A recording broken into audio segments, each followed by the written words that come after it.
Bienvenidos. El día de hoy termino una larga espera.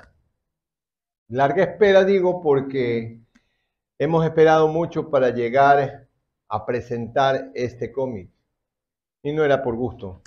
Era porque esperábamos que llegase el día, el momento, el año en el que se cumplieran los 200 años de la entrevista de Bolívar y San Martín. Qué mejor cosa que presentar este esfuerzo gigantesco, este gigantesco esfuerzo editorial, justamente en el año del bicentenario de dicha entrevista. Este comic book, porque eso es lo que es, no es un cómic normal, este comic book es realmente una aventura exitosa. Y digo una aventura exitosa porque en ningún país de América se han atrevido a hacer una cosa como esta. No solamente era un reto en el campo del guión, no solo era un reto en el campo de la ilustración, era un reto en el campo de la adaptación. Adaptar un guión a una ilustración como la que tenía que hacerse era realmente algo que no se había hecho para una historia como esta. Historia difícil, historia compleja, historia de la que poco se sabe, de la que hay mucha polémica. Los bolivarianos dicen una cosa, los sanmartinianos dicen otra cosa. Unos cogen y desvirtúan las aseveraciones de otros y en eso se han pasado por décadas.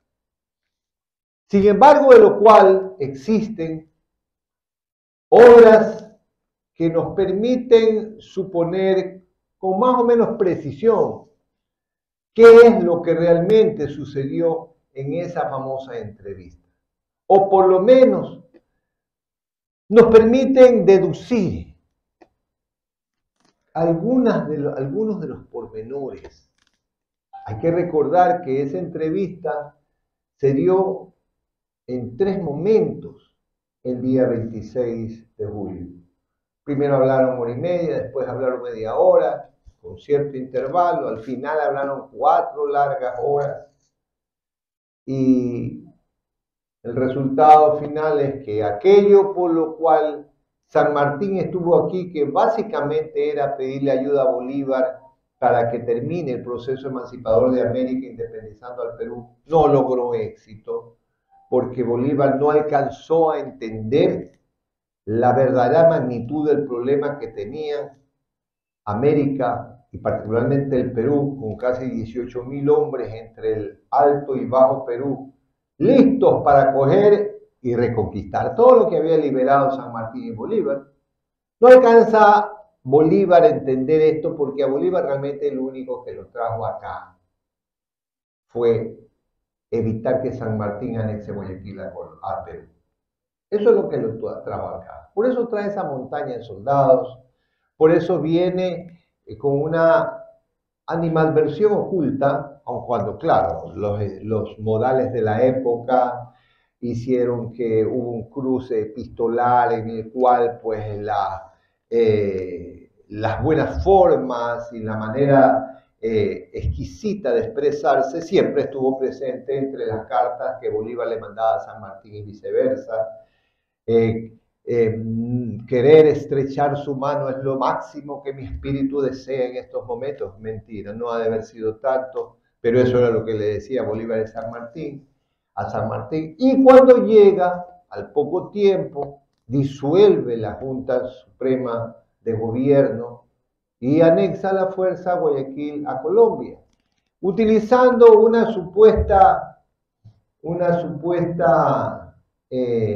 serie de firmas que se habían recogido en Guayaquil de todos los que estaban de acuerdo con la anexión de Guayaquil a Colombia, serie de firmas en las que después se descubrió que habían sacerdotes, habían viudas, habían muertos, Entonces ya pues se puede imaginar lo amañada que estuvo la lista de firmas para la anexión a Colombia. Muy propio de estas cosas que para aquel entonces se daban cuando esta pugna de ambiciones se hacían presentes. Y recordemos que un puerto abrigado como Guayaquil, con la riqueza natural que tenía su región de enclave, podía hacer la diferencia entre crecer enormemente y no crecer tan rápidamente, tanto para Perú como para Colombia. Entonces la ambición de poseer a Guayaquil y su región de enclave era muy grande. Fracasó en ese intento, obviamente, San Martín, porque creyó en la buena voluntad de Simón Bolívar. Fue mejor estratega y más político y más sagaz, más astuto Bolívar, y logró lo que quería, anexando Guayaquil a la fuerza a Colombia. Todo esto está escrito en libros de biografía de los próceres, de estos prohombres, de estos colosos, de estos titanes de la libertad. Está escrito en los libros que se han escrito sobre la entrevista de Bolívar y San Martín, a cargo de los bolivarianos, el mejor, el de Vicente Lecuna, y el mejor por el lado de los sanmartinianos, el de Jerónimo Espejo. Muchos documentos, muchos libros, mucha bibliografía fue revisada por el arquitecto Alfredo García, el guionista, para quien pido un aplauso porque realmente es una obra maestra la que él hizo. Su trabajo opaca, realmente opaca, y lo digo con orgullo porque soy guayaquileño y es un guayaquileño el que lo ha hecho, opaca al trabajo, a los trabajos de índole similares que se han hecho en otras partes del mundo, pero no con este tema. Este tema le han tenido mucho miedo los historiadores y los creadores de cómics históricos de toda América. Le han tenido miedo porque tenían que leer mucho, muchísimo. Y leer no basta, pues aquí viene el virtuosismo para de lo leído hacer los encajes de la historia para poder hacer la adaptación a cómic. Y aquí no solamente tuvo que leer mucho el arquitecto García, sino que tuvo que, con un virtuosismo increíble, tuvo que coger y utilizar el epistolario tanto del uno como del otro para poder crear los globos de texto. Eso es realmente genial para quien coja y lea el cómic de la entrevista de Bolívar y San Martín, se va a dar cuenta la manera magistral cómo coge el guionista esos textos de las cartas de Bolívar a San Martín y viceversa, o de las cartas de Bolívar a Santander, de Bolívar a Sucre, de las cartas de San Martín a cada uno de sus coroneles, o de las cartas cruzadas hacia Olmedo. Todo este cúmulo epistolar es uno de los recursos mejor utilizados por el guionista para poder irnos llevando con las mismas palabras de los protagonistas de los hechos, irnos llevando y conduciendo hacia lo que pretende dar a conocer el cómic, que es la entrevista en sí. Es la entrevista en sí. No se le escapa prácticamente nada. Documentos muy modernos, como el encontrado por Enrique Muñoz Larrea en el Archivo Militar de Segovia,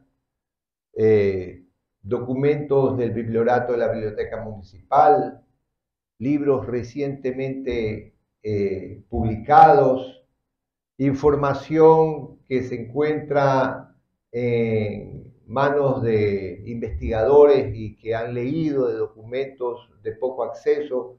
Todo lo utiliza, todo. Y todo está utilizado y está resuelto con llamadas, con su numeración respectiva para poder hacer ver a quien lee el comic book de que no se lo inventó el guionista, que eso está en tal o cual libro, o eso lo ha dicho tal o cual historiador, o eso está escrito en algún artículo periodístico o histórico que ha salido en alguna revista o periódico. Todo está fuertemente documentado.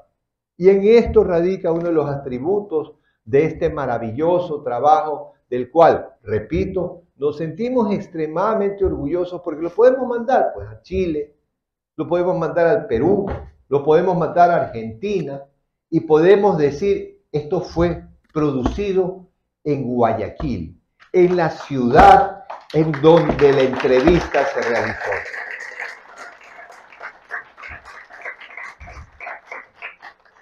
Y eso es realmente algo digno de hacer que nos sintamos orgullosos.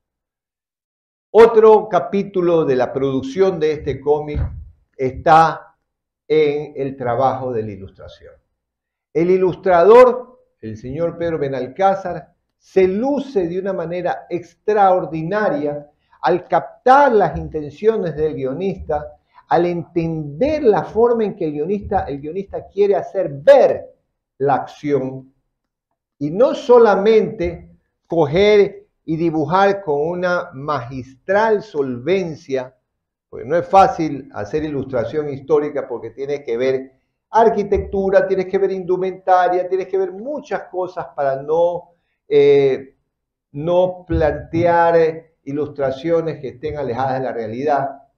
Entonces, él no solamente es el dibujo el que nos permite ver su pericia, sino también la forma en la que lo pinta.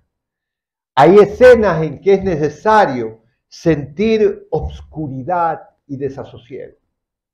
Lo logra de una manera magistral con la utilización de monocromías que hacen reducir el espíritu en el momento que estamos observando la acción de aquello que leemos en el cómic. Recordemos de que el atributo máximo del cómic es permitir que la acción se forme en nuestra mente fruto de la lectura de los diálogos y de los textos, vinculándolo con acciones que están estáticas, pero formando el movimiento en nuestro cerebro al ir cambiando de cuadros y ir leyendo los textos.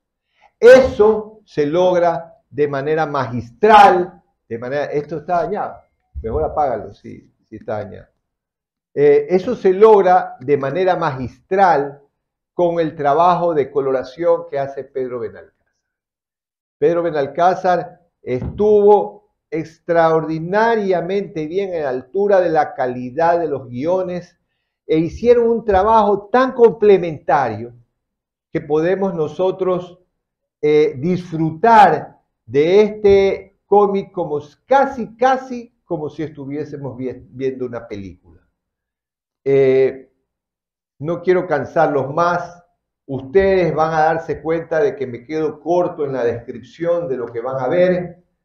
Deben haber habido retos terribles en el proceso de adaptación del guión y también en el proceso de ilustración de esa información por parte del ilustrador. Pero eso ya no me toca a mí contarlo, le toca tanto al guionista como al ilustrador. Gracias por escuchar.